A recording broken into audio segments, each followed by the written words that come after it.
ایک زمانے کی بات ہے۔ بادلوں کے اوپر ایک حسین اور پرنور سلطنت تھی جسے سب روشنیوں کی بستی کہا کرتے تھے۔ یہ جگہ پریوں کی تھی۔ یہاں کی ہر پری کے پاس اپنے اپنے جادوئی زیورات اور تحائف تھے جو انہیں آسمانی ملکہ نے عطا کیے تھے، لیکن ان سب میں سب سے قیمتی زیور ایک ہار تھا جو ستاروں کی روشنی سے بنا تھا۔ اس ہار کو انوار کا ہار کہا جاتا تھا۔ کہا جاتا تھا کہ جس کے پاس یہ ہار ہوگا وہ اندھیروں کو ختم کر کے روشنی پھیلا سکتا ہے۔ یہ ہار پریوں کی ملکہ مہربانوں کے پاس تھا۔ وہ ایک نہایت نیک دل اور عادل ملکہ تھیں۔ وہ اس ہار کو اپنے ذاتی فائدے کے لیے استعمال نہ کرتی، بلکہ جب بھی کسی پری یا انسان کو مشکل پیش آتی تو وہ ہار کی طاقت سے اس کی مدد کرتیں۔ لیکن ہر قیمتی چیز کی طرح اس ہار کے دشمن بھی تھے۔ اندھیروں کی وادی میں ایک بدنیت پری رہتی تھی جس کا نام ذالین تھا۔ وہ کبھی روشنی کی بستی کا حصہ تھی، لیکن اپنی لالچ اور غرور کی وجہ سے اس نے اندھیرے کو اپنا گھر بنا لیا تھا۔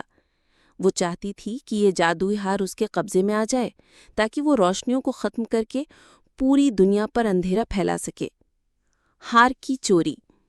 ایک رات جب سب پریاں نیلے آسمان کے نیچے خوشی خوشی گیت گا رہی تھیں، ذالین نے چپکے سے بستی میں داخل ہو کر ملکہ کے کمرے سے وہ ہار چرا لیا۔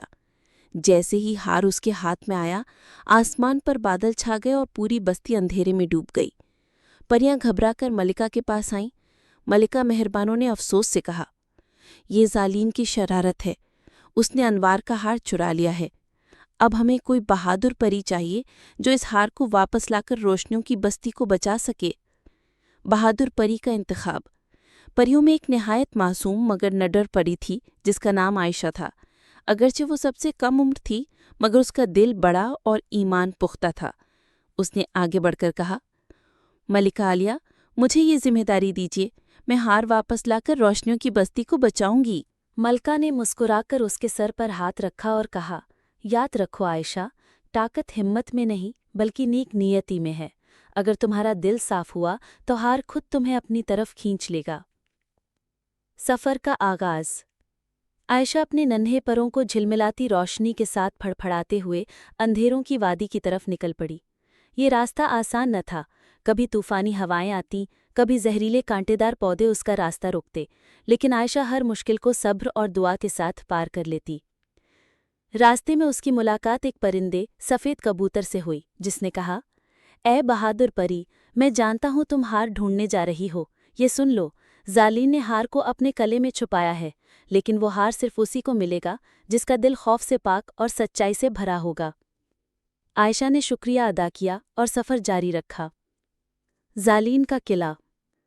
کئی دن کی مسافت کے بعد عائشہ اندھیروں کے قلعے تک پہنچ گئی۔ قلعہ ایک سیاہ پہاڑ کے اوپر تھا جس کے گرد خوفناک سانپ اور چمگادڑیں پہرا دے رہے تھے، لیکن عائشہ نے دل ہی دل میں دعا پڑھی اور بہادری کے ساتھ اندر داخل ہو گئی۔ قلعے کے اندر ذالین انتظار کر رہی تھی۔ وہ کہہ لگا کر بولی، تو یہ ننھی سی پری مجھے روکنے آئی ہے، کیا تمہیں لگتا ہے کہ تم مجھ سے میرا خزانہ چھین سکتی ہو؟ عائشہ نے پرعزم لہجے میں جواب دیا، یہ خزانہ تمہارا نہیں، روشنیوں کی بستی کا ہے۔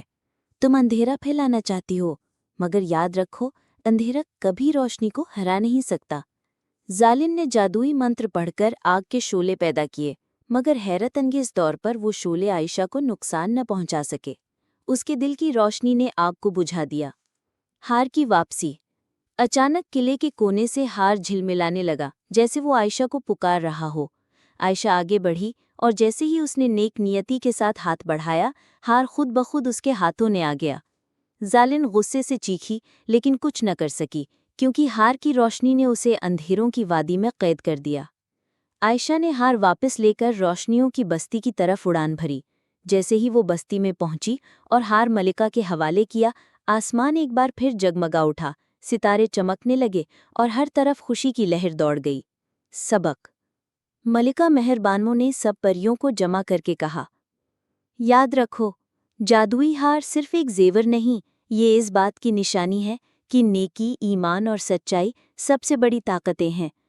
ذالین کے پاس جادو تو تھا لیکن اس کے دل میں نفرت تھی، اسی لیے وہ ناکام رہی۔ عائشہ کے پاس زیادہ طاقت نہیں تھی لیکن اس کے دل کی روشنی سب سے قیمتی تھی۔ سب پریوں نے خوشی خوشی گیت گائے اور عائشہ کو روشنی کے محافظ